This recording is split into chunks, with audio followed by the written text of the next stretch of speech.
Hello, Nancy No Havoc Johnston here, Mediums for Trump. Today we're going to talk about immigration. It's a hot issue. And I'll just tell you a little bit about my parents. So, after my parents were liberated from Nazi Germany, Catholic labor camps, or they weren't Catholic, they were just labor camps, they met in Beirut, Germany, the home of Wagner, the composer, and the city wasn't bombed. They spared it. So my father and my mother married. My brother was born there. My brother's 14 years older than I am, and they're all different countries had programs to import young, you know, I guess, victims of the Holocaust.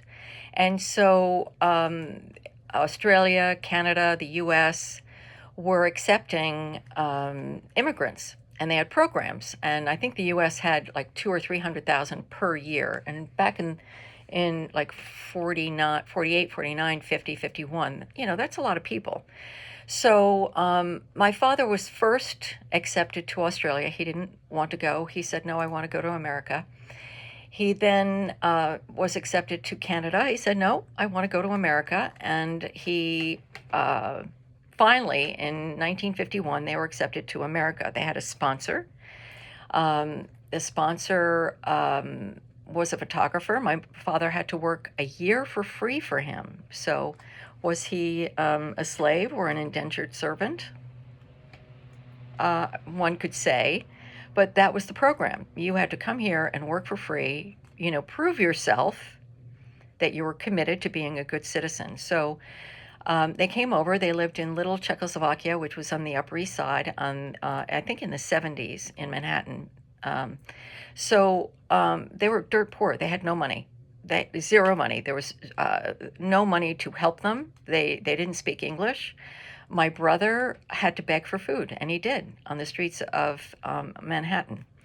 So I'm going to give kind of a metaphor to what happened over the past few years.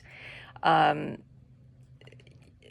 this house, but the last house. I like fixing up old houses. So I was away with my two other daughters. I have three daughters, and my husband was home with one daughter. And my one daughter, who was in high school, said, "Hey, Dad, can I have a few people over?" We had a finished barn. And my husband said, "Sure." So he thought maybe four or five. That's what she told him. Later that night, there's a stream. We had a long driveway. It was like 3/10 of a mile long. We lived in a rural area. There was a stream of cars, headlights, coming into the driveway, and it went right down our rural road. So the word got out that there was a party at the Johnston house. So my husband comes out and says to my daughter, "Can you handle this?" And she says, "Yeah, sure, Dad." So she's trying to tell people to go, and they're not listening. They're all getting out of their cars, parking their cars, coming into our barn. Now, there's a lot of liability in that. And, what if somebody gets hurt? What if someone ODs? What if someone gets drunk? These were, some were older, some were younger. You didn't know. There was no one proofing.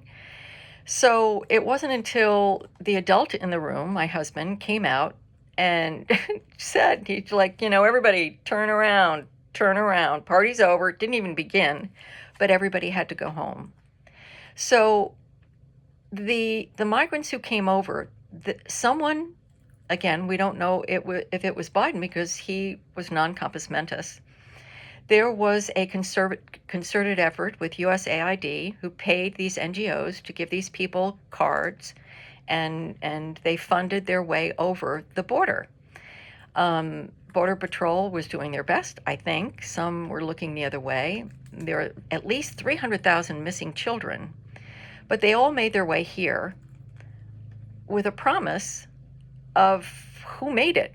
Who made that promise that we were going to fund them and pay for them and house them and feed them and give them employment? Who did that? The AutoPen did it. So it's similar to the party at our house. We couldn't afford to have all these people or feed all these kids or, the liability of that. Much like America can't afford to abide by these promises, which were empty. So you have these ICE people who are asking these people to leave. They didn't come over with a commitment, you know, that was planned, much like my father and my mother. They paid their dues. They were good citizens. So these people, these ICE agents, are doing what is they have to do. We cannot afford these, 15 million immigrants. We just can't do it. So mediums for Trump. We are doing a good job. I believe in our administration 100%. And I think those that are being encouraged to fight and to shoot shouldn't be. And I, as mediums, as spiritualists, we want peace and prosperity for everyone. And for those who are leaving willingly, they will have the ability to come back the correct way. For those who don't, they're being told they won't come back. So we just have to ask ourselves, why are these people who are all dressed in black, paid Antifa members, now shooting at our ICE agents? Why are they doing that? And it's almost as if they want unrest and possible war here in the United States. And, we have so many problems, especially with what's, that flood that just happened in Texas, is the tragedy. And we have 300,000 missing migrant children. Why not focus on finding those kids? So this is my little blurb for the week. Mediums for Trump. There is a way to do things, law and order, and there's a way not to. Thank you.